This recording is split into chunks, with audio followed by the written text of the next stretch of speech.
आज इस वीडियो में आपसे बात करूंगा राज्यसभा के सदस्यों की चुनाव प्रक्रिया की। कैसे राज्यसभा के सदस्यों का चुनाव होता है, कौन लोग उसमें वोट करते हैं। नमस्कार, मैं Sanjay Ahluwalia, founder of value one. जैसे आप लोग लोकसभा के सदस्यों के लिए सीधे वोटिंग करते हैं और चुने हुए सदस्य आपके क्षेत्र का लोकसभा में प्रतिनिधित्व करते हैं, लेकिन राज्यसभा के सदस्यों की चुनाव की प्रक्रिया थोड़ी जटिल है और इसमें लोग सीधे सदस्यों को वोट नहीं करते हैं। इसलिए राज्यसभा की चुनाव की प्रक्रिया को इनडायरेक्ट इलेक्शन भी कहा जाता है। भारतीय संविधान में राज्यसभा का गठन सर्वप्रथम 3 अप्रैल 1952 को हुआ। राज्यसभा की पहली मीटिंग 13 मई 1952 को संयोजित हुई थी, जिसकी अध्यक्षता उस समय के उपराष्ट्रपति माननीय सर्वपल्ली राधाकृष्णन जी ने की थी। राज्यसभा की कुल सदस्यों की संख्या 250 होती है।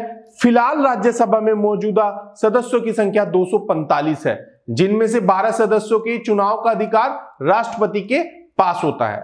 कंडीशन यह है कि 12 सदस्यों को आर्ट, साइंस, सोशल सर्विसेज में स्पेशल नॉलेज और एक्सपीरियंस होना चाहिए।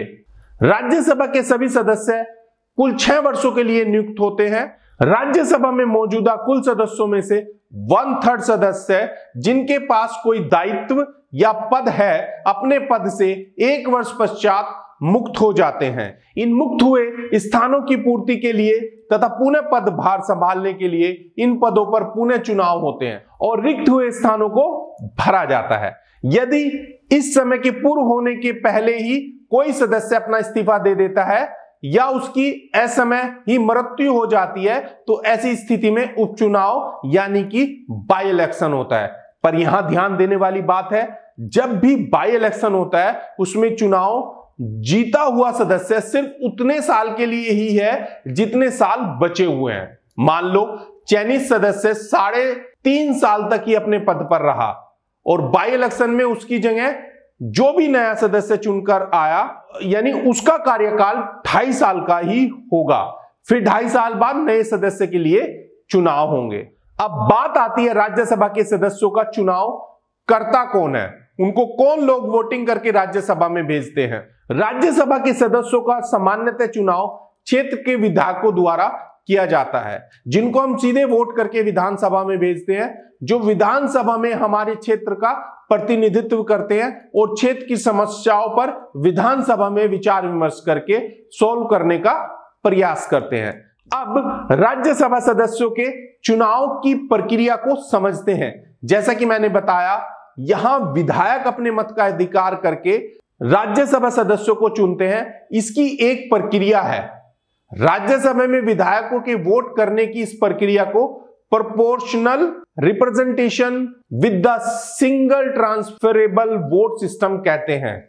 इसका मतलब यह होता है कि जनसंख्या के अनुपात में प्रतिनिधित्व होगा और विधायक एक ही वोट डालेंगे, जो एक उम्मीदवार से दूसरे उम्मीदवार को ट्रांसफर हो जाता है।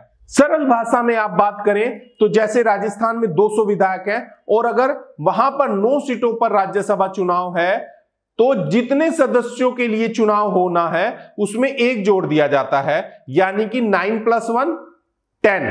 अब जितने विधायक हैं उनको उस संख्या यानी कि 200 को 10 से भाग कर दिया जाता है। अब 200 को 10 से भाग देने के बाद 20 आता है, तो इस 20 में 1 जोड़ दिया जाता है, यानी कि जीतने के लिए कुल 21 सदस्यों के वोट की आवश्यकता होती है। राज्यसभा के चुनाव में सभी विधायक प्राथमिकता के आधार पर वोट देते हैं। विधायक को बताना होता है कि उम्मीदवार में उसकी पहली पसंद कौन है, उसके बाद दूसरी और फिर तीसरी पसंद कौन है। अब आप ये जानना चाहेंगे, लोकसभा का चुनाव जो 5 साल में होता है, लेकिन राज्यसभा का चुनाव कभी हर साल तो कभी साल में 2 बार क्यों होता है। इसकी वजह यह है कि राज्यसभा एक स्थायी सदन है जो कभी भंग नहीं होती है। इसके सदस्यों का चुनाव 6 साल के लिए होता है।